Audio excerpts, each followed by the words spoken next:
Hi friends, మీకు ఈ video నచ్చితే లైక్ చేయండి, సబ్స్క్రైబ్ చేయండి. పాప కనుక స్పృహలోకి ఉంటే ఖచ్చితంగా పెద్దమ్మ రాదు.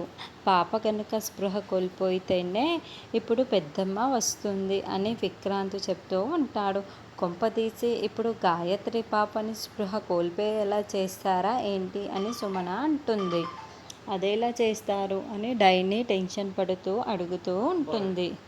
చెయ్యొచ్చు వదిన, ఇప్పుడు చెప్పినట్టు హిప్నటిజం చేశామే అనుకో, పాపని మెల్లగా నిద్రలోంచి జారుకుంటుంది. అప్పుడు పెద్దమ్మ వచ్చింది అనుకో, మన ప్రయోగం సక్సెస్ అవుతుంది. గాయత్రి పాప స్పృహ లేకుండా ఉంటే పెద్దమ్మ వస్తుంది అని నేనైతే నమ్ముతున్నాను అని విక్రాంత్ చెబుతూ ఉంటాడు. అయితే సరే విక్రాంత్ బాబు, అలాగే చెయ్యి అని నయని చెబుతోంది. దాంతో విశాల్ చాలా టెన్షన్ పడుతూ ఉంటాడు. వెంటనే నయని గాయత్రి పాపని ఒళ్ళో కూర్చోబెట్టుకొని ఉంటుంది.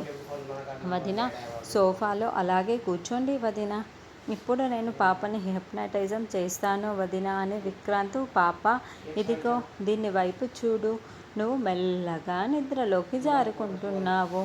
నీకు నిద్ర వస్తున్నట్లు ఉంది కదా పాప, నిద్రపో పాప నిద్రపో అని విక్రాంత్ చెబుతూ ఉంటాడు.